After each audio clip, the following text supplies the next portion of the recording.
ரொம்ப வருஷத்துக்கு அப்புறமா ஆக்டர் சூர்யாவுக்கு ஒரு நல்ல தியேட்டரிக்கல் எக்ஸ்பெரிமெண்ட் படம்னா அது இந்த ரெட்ரோவாக இருக்கும்னு நிறையவே எதிர்பார்க்கப்பட்டுச்சு. நிஜமாவே இந்த ரெட்ரோ படம் சூர்யா ஃபேன்ஸுக்கு ஒரு நல்ல தியேட்டரிக்கல் எக்ஸ்பீரியன்ஸை கொடுத்துருக்கா. காமன் ஆடியன்ஸை பொறுத்தவரை இந்த படம் எப்படி இருக்கு எல்லாத்த பற்றி ரொம்ப டீட்டெயிலாக பார்க்கலாம் வாங்க. படத்தோட ஒன்லைன் என்னன்னா, இந்த படத்தில் இருக்கக்கூடிய one of the main stream villain தன்னோட வேர் ஹவுஸில் வேலை பார்க்கக்கூடிய ஒரு வாட்ச்மேன் இறந்து போக அந்த வாட்ச்மேன் வளர்த்துட்டு வந்த ஒரு பையனை தத்தெடுத்து வளர்க்குறாரு தன்னோட மனைவியோட ஆசைக்காக. ஆனால் அவருக்கு அது சுத்தமாக பிடிக்கல, உடன்பாடு இல்லை. ஒரு கட்டத்தில் தன்னோட அப்பாவை காப்பாற்றுறதுக்காக அடிதடியில் சின்ன வயசு சூர்யா இறங்க அது அவருக்கு பிடிச்சி போயிடுது. தன்னோட அப்பா கிட்ட நெருக்கமாகணும் அப்படிங்கிறதுக்காக சூர்யா அடிதடியில் இறங்குறாரு. சூர்யா வளர்ந்ததுக்கப்புறம் தன்னோட வளர்ப்பு தந்தை கூட ஒரு மோதல் ஒன்று ஏற்படுது. அதனால சூர்யாவோட வாழ்க்கை, காதல் வாழ்க்கை எல்லாமே கண்ணா பின்னான்னு மாறுது. படத்தோட ஸ்டார்டிங்லேயே ஒரு உயிர் பிறக்கிறதுக்கும் அது ஒரு இடத்துல போய் சேர்றதுக்கும் ஒரு காரணம் இருக்கும், ஒரு தம்மம் இருக்கும் அப்படிங்கிற மாதிரி அடிக்கடி சொல்லுவாங்க.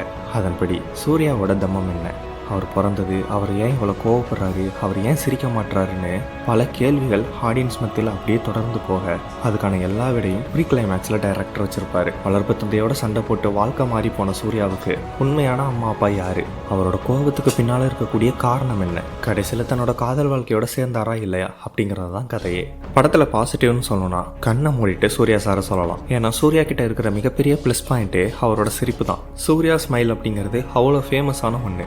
ஆனால் இந்த படத்தில் ஃபர்ஸ்ட் ஆஃப் முழுக்க சூர்யா சிரிச்சிருக்கவே மாட்டார். ஒரு சீனில் கூட டான்ஸ் ஆடும்போதும் சரி, காமெடி சீன் வரும்போதும் சரி, எந்த ஒரு சூழ்நிலையிலையும் சிரிச்சிருக்கவே மாட்டார். அதுதான் அவரோட கேரக்டரும் கூட. ஆனாலும் கூட அதை பர்ஃபெக்டாக பண்ணியிருப்பார் சூர்யா.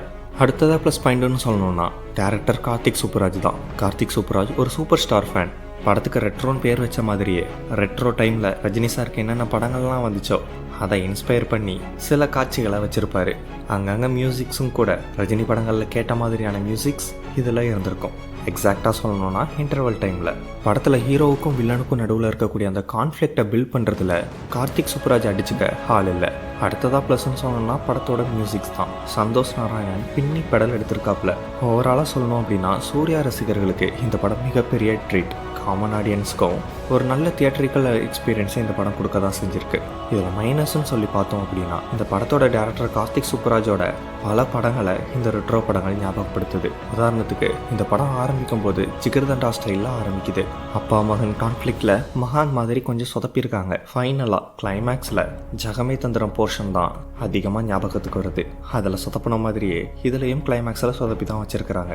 அண்ட் ஜிகர்தண்டா டபுள் எக்ஸில் என்ன மாதிரியான ஒரு கிளைமேக்ஸ் இருந்துச்சோ கிட்டத்தட்ட சேம் அதே மாதிரியான ஒரு கிளைமேக்ஸ் தான் இந்த படத்துலேயே இருந்திருக்கும். ஃபர்ஸ்ட் ஹாஃபை தவிர படத்தோட பாதிக்கு மேலே கிளைமேக்ஸ் வரைக்கும் புதுசாக ஒரு படம் பார்க்குறதுக்கான ஃபீல் பெருசாக கிடைக்கல.